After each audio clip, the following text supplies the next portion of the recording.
finds himself in a strange world where nothing is the right size and playing cards are continually falling out of nowhere. A pink rabbit jumps into a hat. "Hey, where is this?" cries Rupert, but he's too late. Suddenly a paper snake says, "This is Conjureland. All the things that conjurers make to vanish have to come here until they're called back." The snake turns into a conjurer's daughter who's waiting to reappear. Rupert tells her his trouble, and she takes him in a liftless lift to the restroom, where they find Edward, Algy and Bill safe and sound. But before they can ask the little girl how to get out of Conjureland, she is called back. At which moment, the wild dog whom Rupert made disappear earlier reappears. "You're the one that got me into this place," he growls, and grabs the wand. But in going to beat them with it, he waves it over their heads, and of course, they disappear. And everyone finds themselves back where they started from. Except, of course, for the wild dog. It's simple storytelling, and it appears so straightforward that it's all too easy to take the technique for granted. But just look at one little example that shows the kind of thought that has to go into every single detail. When Rupert makes the egg disappear, all the chums are standing around. But when Willie the Mouse makes his hat disappear, Bill, Edward and Algy sit on chairs. And this is crucial because they have to be seen to have disappeared. And the empty chairs tell the story graphically. Turning through the pages of my old Rupert annuals and coming across pictures and images which I thought I'd forgotten, but which immediately strike home to me, I'm constantly struck that so much of the world that I perceived as a child, I was seeing through Bestall's eyes. And that when I look at these pictures now, I'm not just seeing and remembering the images, I'm feeling the quality of the things. A rainy day, floods, an iced-up pump, a snowstorm, falling off an iceberg, the glider in flames, or even the musical mangle for Mrs. Bear. Anything could happen. It was utterly unpredictable. You never knew what kind of adventure Rupert was going to embark upon, but it would always be something absolutely astounding. And he somehow managed to find new themes in what, to most people working in that medium would have seemed a very limiting kind of strip to do. It is actually a sort of tiny corner of British genius, quietly flourishing through the years and unique. There was nothing else like it. To say genius is to play with words a bit lightly. I don't know whether he was a genius or not, but that he was very good, and that the stories are immensely readable, fascinating, intriguing for children, and almost completely underestimated. If you think of the other great children's heroes, I mean, Milne we've mentioned, but Lewis Carroll, some of the illustrators and so on. Now, these have been underestimated, there's no question at all. They're due for a revival. And I think the whole literary world is snobbish about Rupert, and it wants to write about the other great children's books. I think they look down on it, and they look down on it at their peril, because I think he's a much more interesting and, as we were saying earlier, influential person than some of these apparently great children's classics. Perhaps the single most important element in holding the world of Nutwood together is the landscape, and in particular Nutwood Common itself, where so many of the adventures unfold. But where is Nutwood? Is it a real place, the Sussex Downs, the Weald of Kent? Well, in actual fact, it's probably no single place in particular.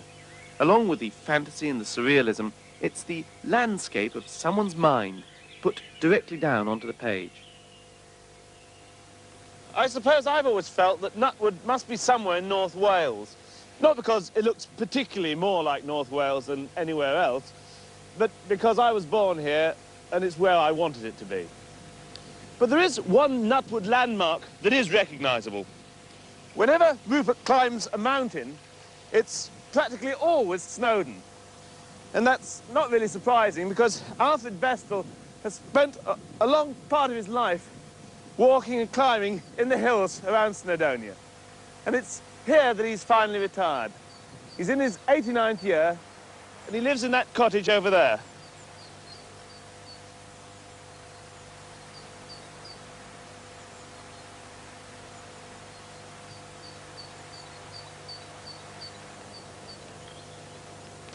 and land.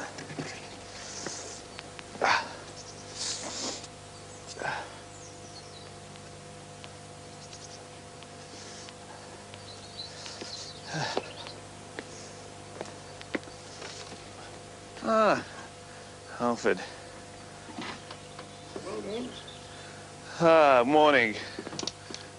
Nice to see you. We've got the gang here. How are you? I think I'm very well, thanks. Good. You weren't just going out? No, I wasn't. No, the others are gone, but they had to leave one little boy home because he climbed a All right. can't climb the horseshoe. Okay. But we've just been filming up there, filming across at your house, waiting for the sun, which is why we're so late. I'm sorry. Oh, well, you see, yeah, I thought that probably is. I wasn't sure whether it was this cold and wind you weren't too keen on. Before the war, I'd had pretty full training. I got a scholarship to Birmingham University when I left school. Not universities, a college of art. And I'd just begun to sell my work when the war broke out. And at that time, it was before conscription, and one kept on offering oneself to one detachment or the other. And the artist rifles refused to have me because my chest was an inch or two too small. You had to be a pretty good physical specimen in those days in order to be chosen to go and get shot. And after the war, what was your main ambition as an artist? My ambition since school days was centered on Punch. In the early days of Punch, it was the pen and ink art gallery. All the finest pen and ink artists seemed to subscribe to Punch. How did you come to take on Rupert? Ah, well, by that time I'd had 14 years, or 15 years in Fleet Street, and had pretty well got on, you see. The humorous ideas I seemed to get so often included children, and I found I had a facility for drawing children. I always had a delight in the beauty of children. I could draw them. And I'd found myself drawing children more and more. You didn't really like Rupert, then? Not particularly. And I hadn't read the stories, but I wasn't too keen on Mary Total's own work. She was a highly classical artist, and as I said before, I thought her work was just a little flat-footed, but at that time I considered myself an all-round artist, and that if I was wanted, I could take it on. So I thought I would turn out 3 specimen drawings, and did you have any intention of actually writing the stories as well? oh no, I hadn't ever written a story. In fact, I'd only sent about 3 things to the press of my own composition. So you were a bit surprised when the Express suddenly said, oh, of course, we want you to write the stories as well. Well, that's not quite how they said it. They looked round at each other to know who was going to write the stories, and there weren't any offers from anybody. And I found that if I was going to do the job, I had to write the stories as well. What were the main differences that you introduced to Rupert? How did you change what Mary Tortel had done? Well, I wanted a bit more action and a lot more humor. I can't remember her introducing humor at all. She was an expert at creating suspense, but I had to have a certain amount of humor in it. And well, I think it's very noticeable. Some of the, especially some of the early ones, you've got things like the Goblin Cobbler, where Mrs. Bear gets these slippers and she can't stop dancing. Glad you remember these stories, because I don't. Another one too, where Rupert disguises himself as a scarecrow, and yes. but of course all the birds just come and look at him and laugh. You're a practicing Methodist. Yes. And one thing that I think I was noticing is that there's never any religion in Rupert. They never go to church or... No, I don't go to church because there isn't a sufficient agreement among Christians exactly what church you should go to. And my idea is Christianity is a much simpler thing than going to a particular church. In those early days, in fact, the first 10 years, you didn't sign your name. The stories were all anonymous. Why was that? Well, that was a completely different reason.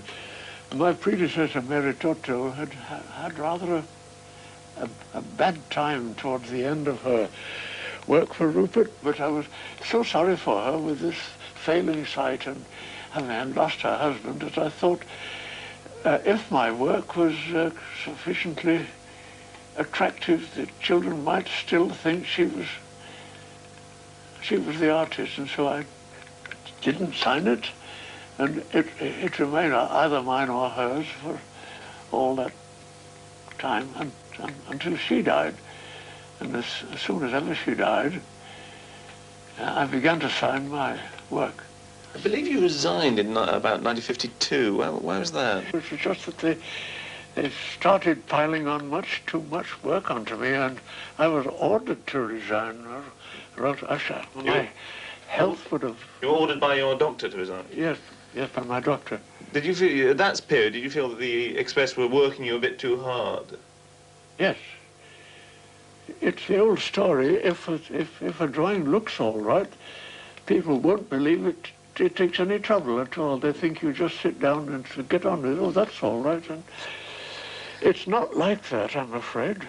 How long does it take you to draw one Rupert picture? Well, I tried when I was in full work to do 3 pictures and a caption in one day. And people thought I'd do a lot faster than that, but